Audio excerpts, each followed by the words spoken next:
Bonjour et bienvenue au club de golf de Waregem.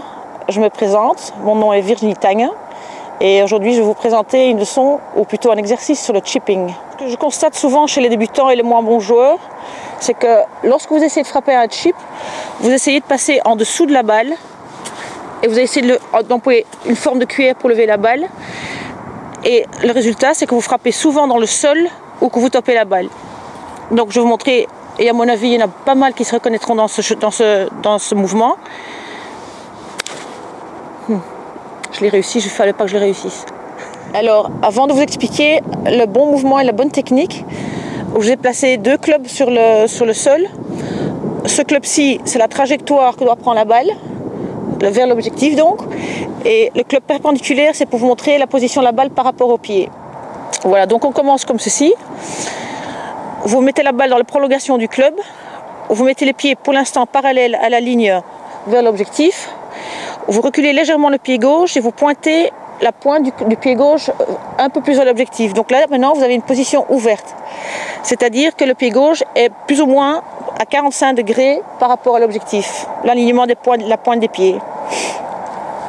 Vous reculez un petit peu, vous fléchissez les genoux légèrement vers l'objectif, ce qui vous permettra d'ouvrir la hanche aussi, pour ne pas la voir dans le chemin au moment où vous traversez la balle. Donc vous avez la position de la balle qui est un petit peu plus vers la pointe du pied droit. Les genoux sont donc légèrement fléchis vers l'objectif. Par contre, il faut bien faire attention de garder les épaules parallèles à l'objectif. Vous déplacez légèrement le poids vers la gauche, mais faites bien attention quand vous le faites de ne pas déplacer la hanche vers la gauche. À cause de ça, vous avez l'épaule droite vers le bas et vous risquez là aussi de faire une gratte. Donc, lorsque vous mettez le poids sur la jambe gauche, déplacez tout le corps de cette façon vers l'objectif. Et les mains sont à gauche de la balle. Donc là, maintenant, je suis en position pour frapper la balle. Regardez bien la position de des mains au moment de l'impact et au moment du finish.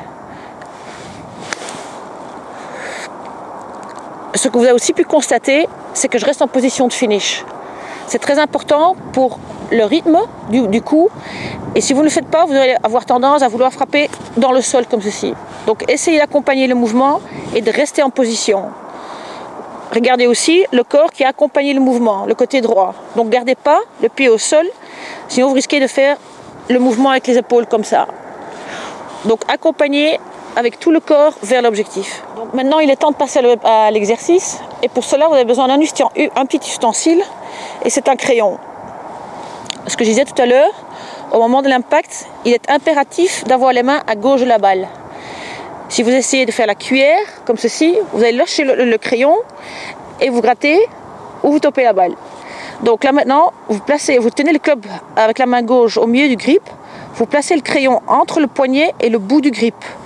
Ne descendez pas trop le crayon, sinon vous êtes dans le creux du poignet. Donc montez le crayon un petit peu plus haut jusqu'au bout du grip et vous le coincez entre l'avant-bras et le bout du grip.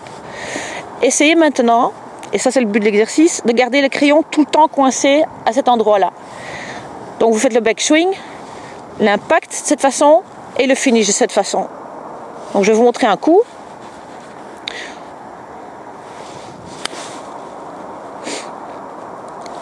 À partir du moment où vous avez compris comment coincer le crayon entre l'avant-bras et le bout du grip, vous aurez compris la bonne technique du chipping. Si au moment de l'impact, vous arrivez à garder le crayon entre le grip et l'avant-bras, ça vous donnera beaucoup plus de contrôle sur la distance et un impact bien plus solide.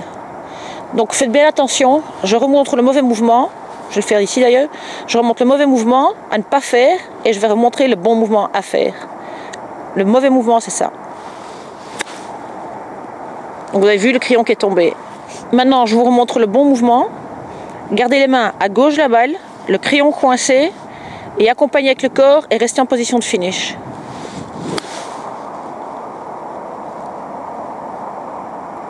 Presque dans le trou. Je vous souhaite beaucoup de chance avec cet exercice. Persévérez. C'est vrai qu'au départ, le crayon va souvent tomber. À vous de trouver le truc pour garder le crayon coincé entre le bras et le bout du club. Je vous souhaite bonne chance et peut-être à la prochaine leçon et au prochain exercice. Au revoir.